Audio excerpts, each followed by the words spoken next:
Imagine walking down a quiet street at dusk. The air feels calm, but there's an unsettling hum in the distance. As you approach, the sound of machinery becomes clearer, and then you see it. A massive factory, its chimneys spewing smoke and lights flickering in the windows. Trucks come and go, but there's no sign of a name or logo anywhere. No one seems to know what is produced inside or who even works there. It's a place filled with activity yet shrouded in complete mystery. Before we dive into this incredible story, don't forget to subscribe to the channel, hit the notification bell, and share this video with your friends who love mysteries. Have you ever encountered anything like this? Let us know in the comments.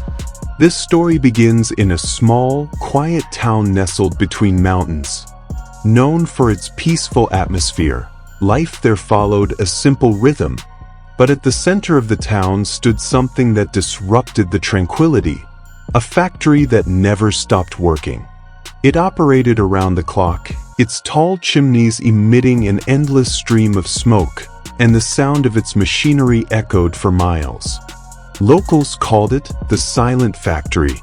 The name reflected its enigmatic nature. Despite its size and constant activity, no one seemed to know what went on inside.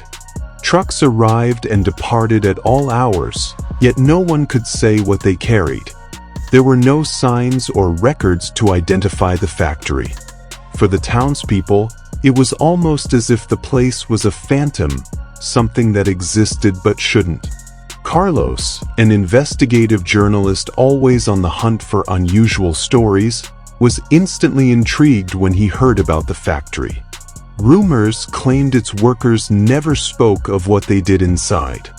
Some even suggested that the employees themselves didn't fully understand their roles.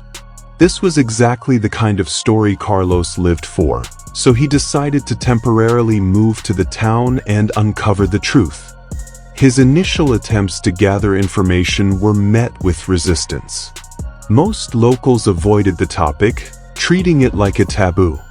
"It's always been here," said Dona Lucia, an elderly woman who had lived in the town for over 60 years. "But no one knows who built it or why. It's like it just appeared one day." Determined to get to the bottom of it, Carlos began monitoring the factory closely. He spent hours parked near the building, observing its operations. He noticed the trucks followed no discernible schedule, arriving and departing at seemingly random times. The drivers were even more peculiar. They never left their vehicles, and their windows were tinted so dark that seeing inside was impossible. One night, Carlos decided to follow one of the trucks. He trailed it for miles down a deserted road, but suddenly, the truck vanished. There were no turnoffs, no tunnels, nothing that could explain where it had gone. It was as if it had evaporated. This bizarre event only fueled his determination. The following evening, Carlos scaled a wall to get a glimpse inside the factory. What he saw left him speechless. Massive machines were operating at full capacity, conveyor belts carried mysterious boxes, and lights blinked rhythmically. Yet there wasn't a single person in sight. Carlos snapped a few photos and returned home, eager to analyze them. But when he transferred the images to his computer, he noticed something strange. All the photos were blurry, as if a fog covered the interior of the factory.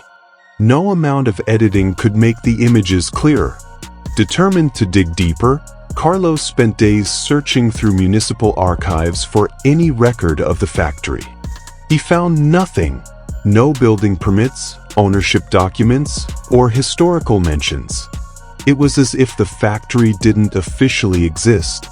Meanwhile, the townspeople grew wary of Carlos. "You're meddling in things you shouldn't," warned Seu João, the local bar owner.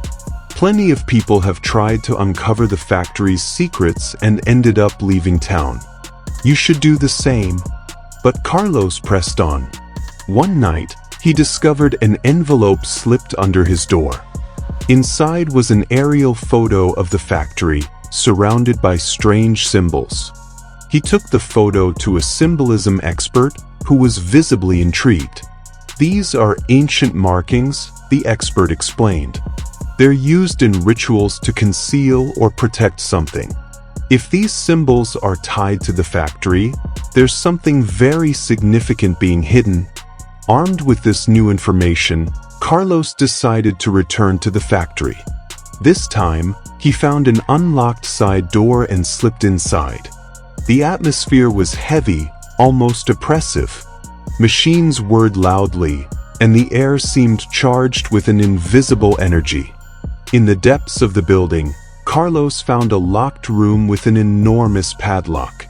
Strange noises came from within, low, rhythmic sounds, as if something was moving inside. He tried to force the door open but was interrupted by security guards who escorted him out.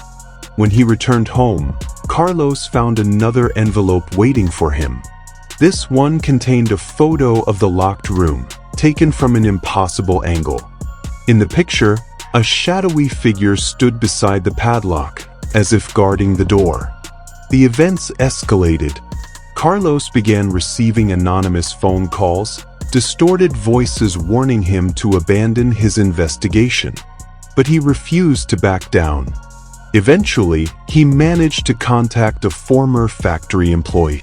The man was hesitant to talk but eventually shared his unsettling experience.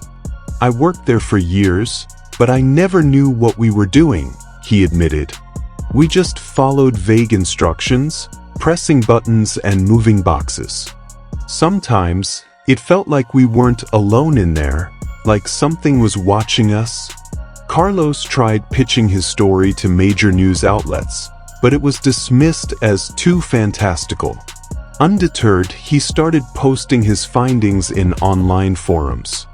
To his surprise, others shared similar accounts of mysterious factories around the world.